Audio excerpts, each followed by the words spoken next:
This episode is brought to you by LifeLock. Between two-factor authentication, strong passwords, and a VPN, you try to be in control of how your info is protected. But many other places also have it, and they might not be as careful. That's why LifeLock monitors hundreds of millions of data points a second for threats. If your identity is stolen, they'll fix it, guaranteed, or your money back. Save up to 40% your first year. Visit lifelock.com/podcast for 40% off. Terms apply. I love ravioli. Ho tanta fame. Since when do you speak Italian? Since we partnered with SAP Concur, their integrated travel and expense platform and breakthrough solutions with AI gave me time back to dive into our financial future. We expand into Europe in 2027, so I'm getting ready. Well, you can predict the future? I can predict you'll like that message. What message? Whoa, hey, we all got bonuses. You can save for college now. I don't have kids. You don't say. SAP Concur helps your business move forward faster. Learn more at concur.com.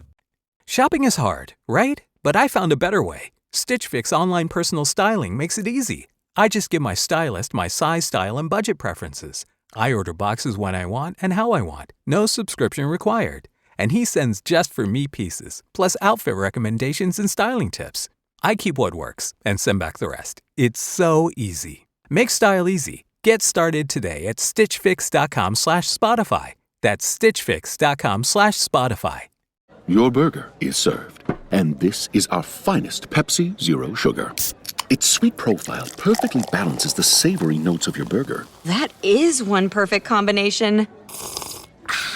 Burgers deserve Pepsi. Choice Hotels get you more for your money so you can maximize any road trip. And as your vacation maximizationer, I'm going to make sure you hear the maximum sizzle of Comfort Inn's free hot breakfast. Let's get real close. Maximum apple. Now that's fresh crispimization. Maximum waffle. Hear that crunch. And that's maximum coffee. Oh yeah, that's the pour I'm talking about. Breakfast maximized before hitting the road. Check into more. Book direct at choicehotels.com. This episode is brought to you by LifeLock. Between two-factor authentication, strong passwords, and a VPN, you try to be in control of how your info is protected. But many other places also have it, and they might not be as careful. That's why LifeLock monitors hundreds of millions of data points a second for threats. If your identity is stolen, they'll fix it, guaranteed, or your money back. Save up to 40% your first year. Visit lifelock.com/podcast for 40% off. Terms apply.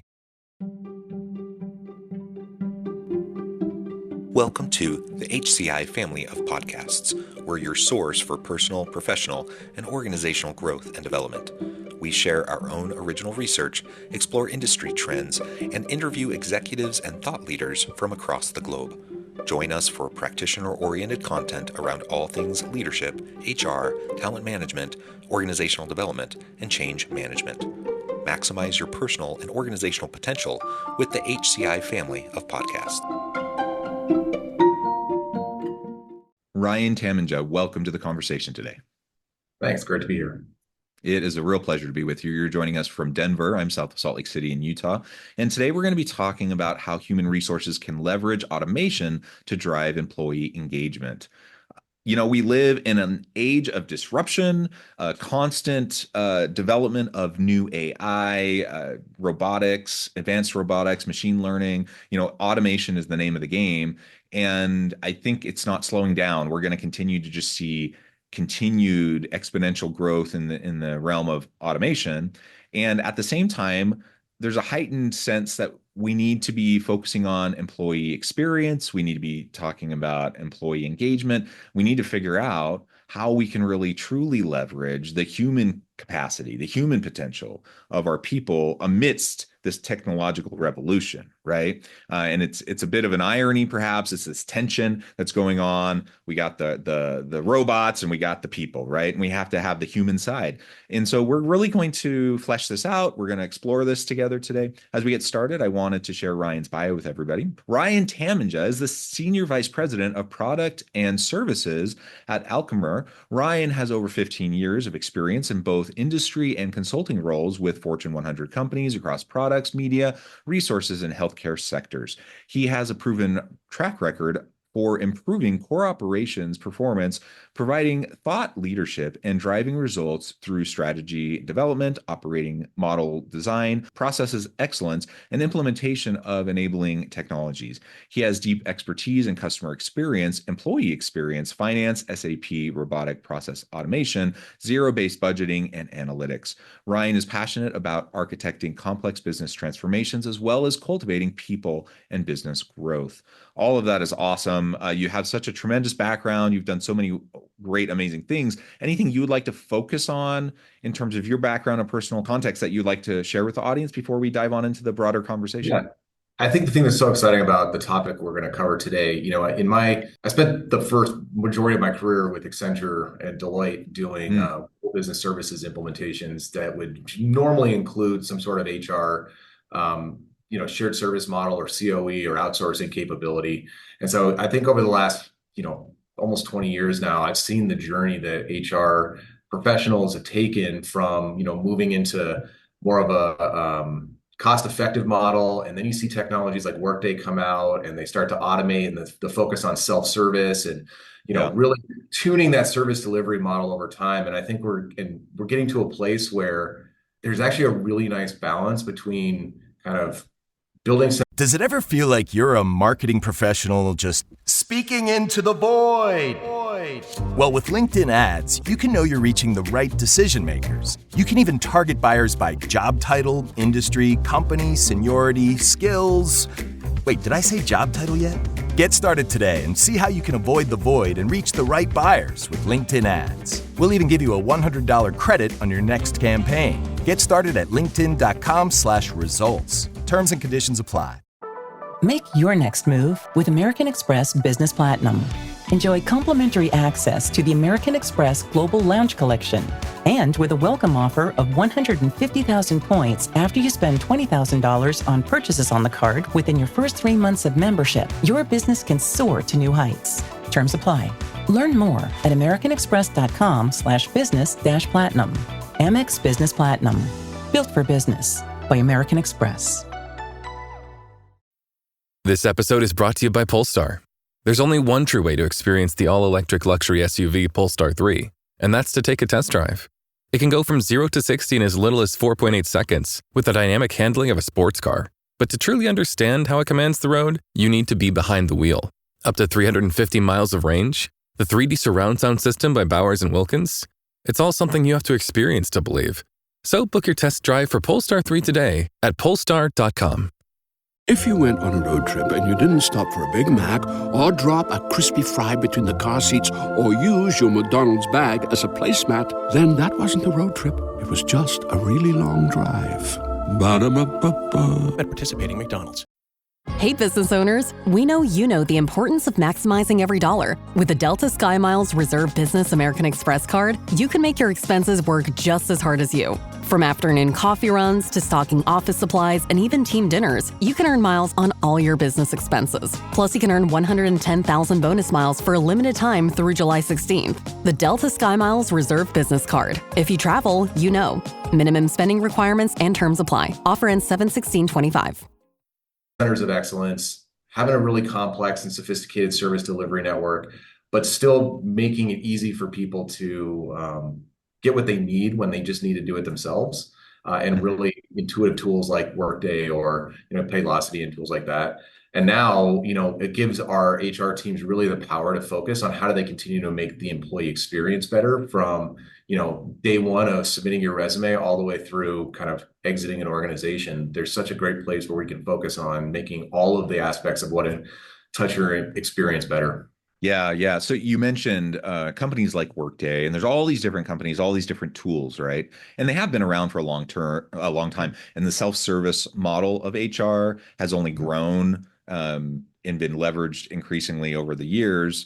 But we can also say it's been clunky. It's been, for better or worse, it's been utilized in organizations more so in recent years. And to your point about employee experience, at times it's been incredibly frustrating for employees. So, we've gone from this model of, HR being seen, personnel management. You go to HR, they're filling out forms, they're going and pulling your file, they're helping you fill out your paperwork for benefits, and they're doing all that kind of stuff. To now we're doing the self-service model.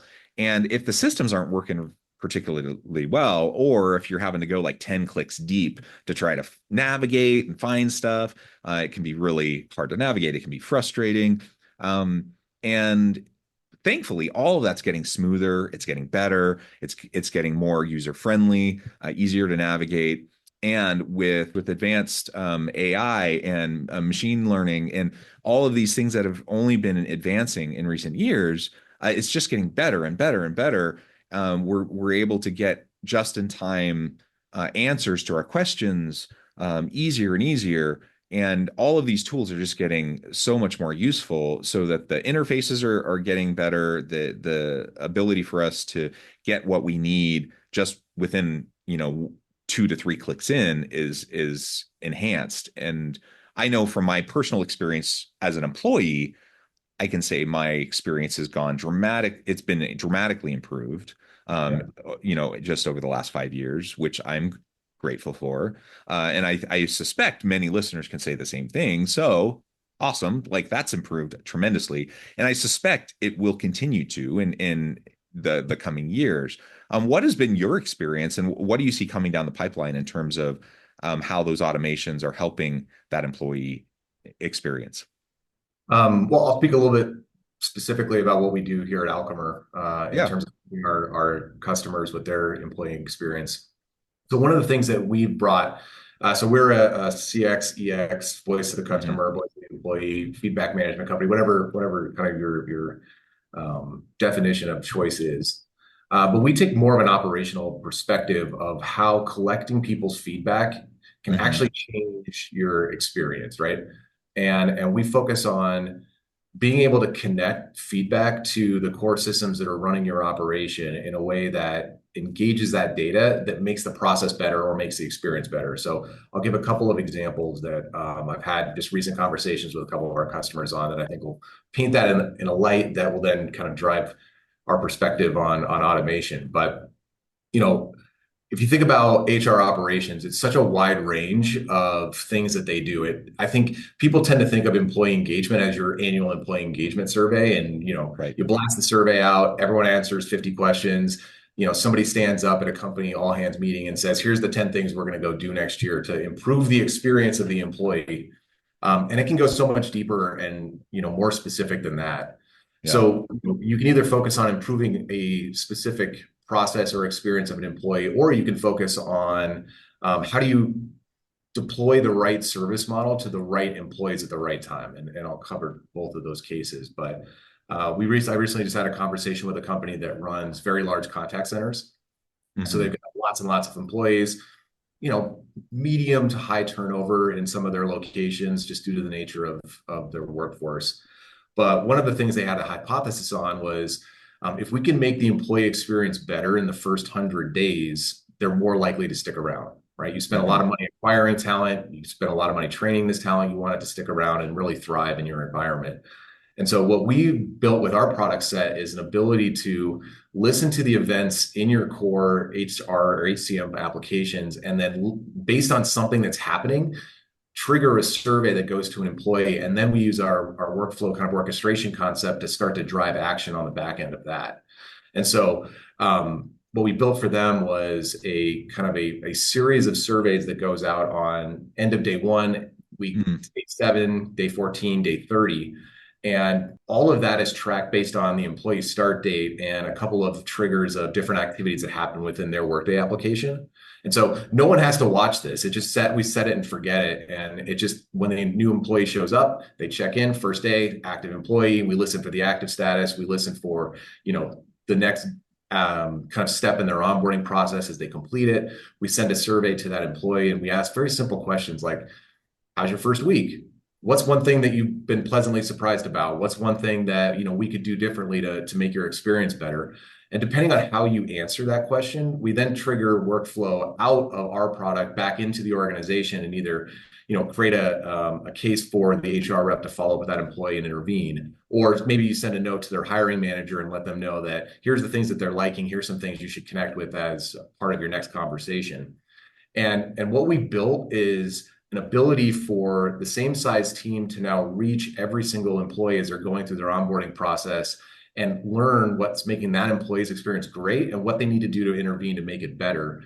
And again, you may be fixing some things along the way for that one person, but at least you're intervening at the right time and you're course correcting and making that experience better over that first 30, 60, 90 days.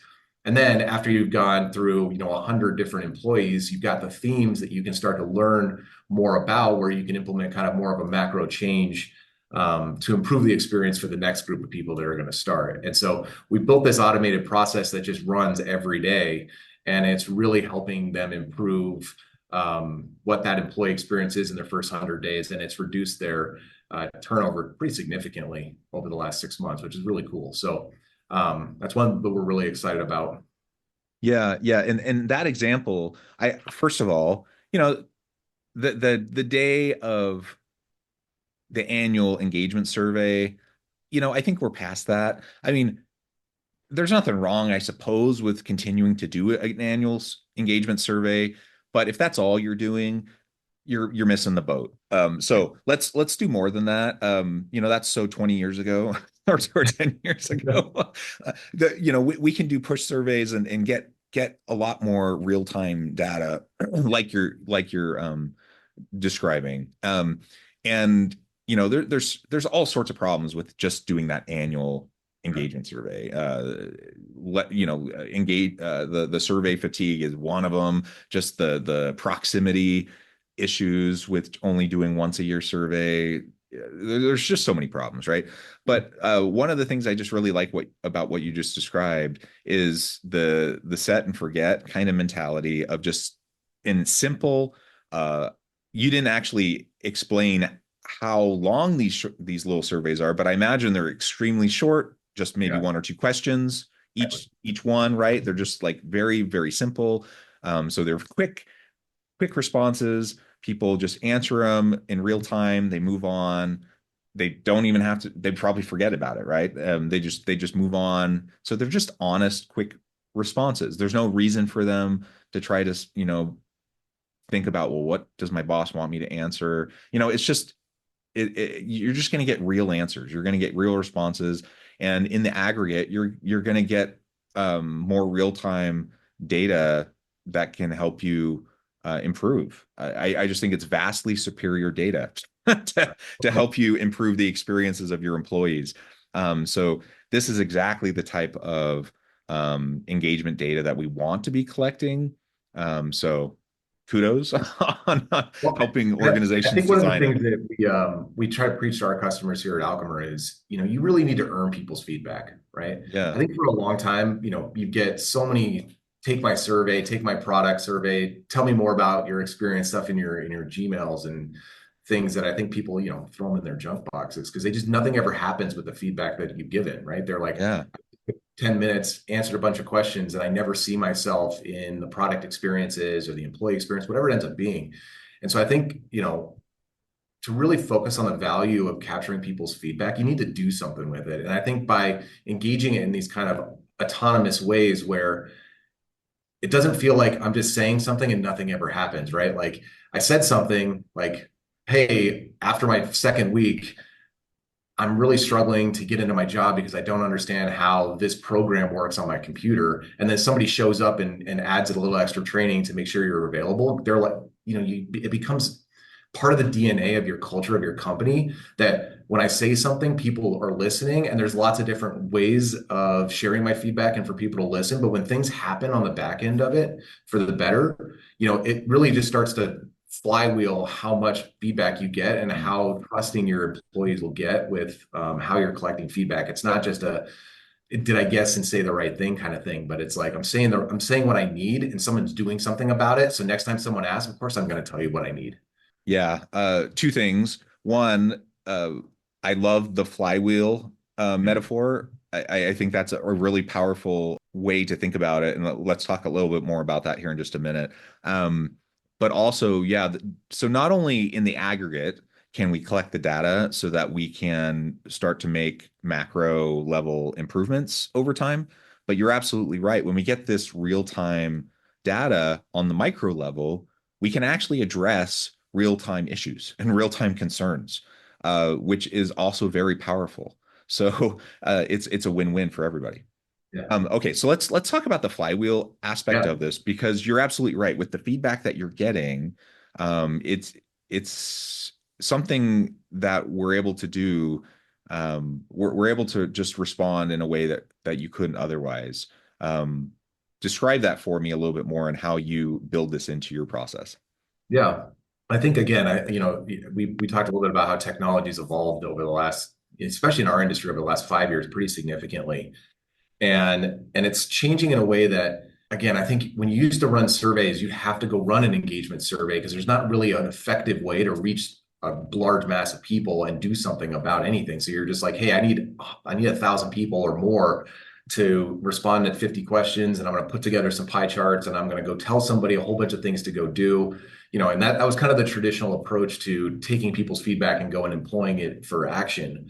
And I think today, because we can wire feedback into how your core operation runs into those core systems like a Workday, we're able to accelerate the timeliness and the moments that matter of what you can actually provide from a feedback perspective. So you can have an onboarding experience survey. You could have surveys that go out to very specific employee populations that are challenging to manage, right? Like, union regulations require you to manage in a very different way. And so you want to make sure that you're serving those populations appropriately. And now we can do this in a way that leverages the data that's sitting in these operating platforms to make things more specific and timely. And I think the biggest thing that's happened is because we can integrate so well now, we put all the data where it needs to be, where it can be best leveraged by HR organizations. So we'll fire that data back into your HCM application or your BI tools. But the really, really cool thing that's pushing things forward is the fact that you don't have to be so prescriptive in the way that you ask questions anymore because of the way that large language models and AI has kicked into understanding text. So you can ask the simple two questions of, what's the best part of your week? What's the one thing you want us to improve? And because I can understand what you're saying through these large language model and AI technologies at scale, I can let you use your own voice and then still be able to do something about it. And so, integrations, being able to listen to operating events in these systems, being able to listen to large amounts of open text, like really gets at the emotion quickly. So I think it's just a really exciting time where we're actually making it easier for people to share their feedback and making it easier for the folks who need to interpret and do something about it to, get those insights in a very, very timely manner that is very actionable. Yeah. And can I say, I do consulting work, and things like this podcast, which I love. But first and foremost, I'm a professor. I'm a researcher, and I would say I'm a mixed methods researcher. But first and foremost, I mostly do quantitative statistical analysis and stuff. Why? In part because it's just easier. It's time consuming to work with qualitative data.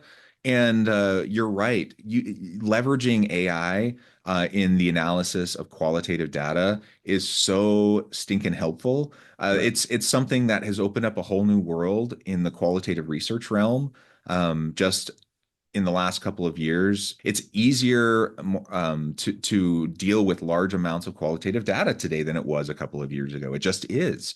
And whether you're doing an interview or a focus group or being able to deal with open-ended responses in a survey or whatever it is, and look at thematic elements and pull out what people are saying, it's tremendous. It's wonderful. And so no longer do we just have to force like a square peg into a round hole, where we force someone to answer a question, with a 5-point Likert scale, or where we force them to choose from 5 responses where they don't see themselves in any of those 5 responses. They just kind of have to force themselves into it. Now they can just respond the way they honestly feel. And that's awesome, because you're going to get a much richer kind of depth to what people are saying. Well, they get humans to are kind of respond in their funny. own voice, like you said. They're kind of funny creatures, right? Like if I ask Yeah. you what of these three flavors of ice cream, what's your favorite? You're going to choose the flavor that you think you like the best. But if I ask you what's your favorite dessert, you might say cheesecake. I actually don't Right. like ice cream, right? So, Right. so like it gives us that power to really get at what somebody's really wanting to tell you, which is really, really cool. Well, where do you like if you were to prognosticate? Obviously, we don't have a crystal ball, but given the work that you do at Alchemer, a year out, 2 years, 5 years out, like where do you see things going with HR, tech, automation, and employee engagement and employee experience? It's the wild, wild west of AI and machine learning within the HR tech world. Like where do you see things going? I think the path towards providing really valuable employee experiences is reducing friction, right? Like Hmm. what you don't want your employees doing is worrying about their benefits or their paychecks or like their PTO schedules. All these you want them to focus on their job, and so you've got to make all of the things that support how you come to work as easy as possible. To prior to coming to Alchemer, I spent a couple of years at an organization that did absence management outsourcing for very, very large employers, right? And I think when people think about HR, sometimes they think about, well, my performance review, or it's an employee engagement survey, or it's my W-2, or things like that. But there's so much complexity in a lot of the aspects of our work. Leave of absence being one that it can get very, very complicated. Similar, like, I think our benefits programs, especially healthcare benefits, are sometimes challenging to understand. 401ks and all the different options there. Like there's so many benefits that are great that you provide to your employee group, but they're really hard to understand sometimes, especially in concert together. And I think the automation aspect of self-service has made the easy stuff easy and accessible. I think AI and better engagement with your employees through the types of feedback we're talking about, will make those more complicated aspects of your employee experience easier to consume and understand, and again, reduce the friction of your ability to come to work and do your job really effectively. So I would see, more and more technology moving towards helping people understand those more complex areas of what employers provide to their employees. And I think that's really, really exciting because, like I said, I listened to a couple of calls from our contact center back when I was working at the absence management business. And, when someone's calling in about a leave of absence benefit, sometimes that could be the most stressful moment of their lives, Right. And they're worried about maybe their loved one or themselves. And they're worried about their employment and what this is going to mean to pay. And there's a whole bunch of things in that equation that understanding whether you're FMLA eligible and, what your short-term disability benefit's going to be like, if that's the most concerning thing that you're worried about in that moment of stress, like we're doing something wrong, and we've got to make it easier for someone to get at those types of benefits and focus on what really matters, which is return to work, right? And so I'm really excited to see how technology and automation is going to help provide an easier path for people to really use the benefits that are available to them, while making sure that the HR teams that are supporting them don't have to bend over backwards or go to great lengths to do so. That's my hope too. I think that's what's coming down the pipeline, and certainly that's what we've seen. I mean, if you look at the trends, that's what's been happening. Is it's been getting better and better, smoother and smoother, and I guess I have no reason to think it's not going to continue that direction. And I sure hope that the addition of these generative AI and large language models into these systems, with Workday and all the other companies that are leveraging them, and companies like yours that are building in these just-in-time feedback loops for employers to better understand how to address issues within the employee life cycle. Hopefully, it'll just get better and better and better and better. It's to the point where we just have wonderful, amazing workplaces. And my dream, maybe this is totally a utopian dream, but I just hope that we get to the point where people just love going to work and they have great experiences, and we get rid of all of the garbage and the junk, the stuff that doesn't need to be there, the stuff that if we get the right systems in place, like you said, if someone's having a bad day because, something, in their family, something bad goes wrong and they have to deal with it, that they don't have to, it's not exacerbated because now they have to spend 2 hours trying to deal with the HR system to figure out how to navigate it, like hopefully that can all be streamlined, and I hope that can happen. Well, Ryan, this has just been a really fun conversation. It's been a pleasure speaking with you and learning more about Alchemer and everything that you do. As we start to wrap things up, I just wanted to give you a chance to share with the audience how they can connect with you, find out more about your work, your team, and then give us the final word on the topic for today. Cool. I think if you want to get a hold of me, obviously LinkedIn is an easy way to do so. So look me up on LinkedIn, Ryan Tamminga. And then obviously alchemer.com, you can reach out to us via our website. You can learn about all of the solutions that we provide for our HR and HR operation teams. They're really, really exciting. And I think, like I said, we really try to focus on how can we improve the operation of HR, and through that, make the experience of every employee better every day. And so I think just it's a culmination of the conversation. I think the more channels and the more opportunity you have to listen to your employees, the better. And the more you can wire it into the way that your HR teams work and your business partners work, the more people are going to feel like you care about them as individuals and what they have to say. And it will just blend. People talk about being customer obsessed all the time. I think people need to also be employee obsessed, because you can't be customer obsessed with unhappy employees.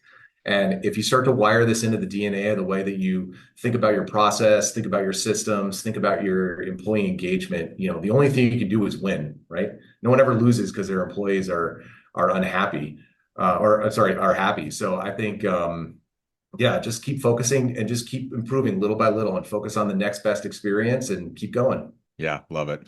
Ryan, thank you so much. It's been a real pleasure. I encourage the audience to reach out, to get connected, find out more about what Ryan and his team can do for you. And as always, I hope everyone can stay healthy and safe, that you can find meaning and purpose at work each and every day. And I hope you all have a great week.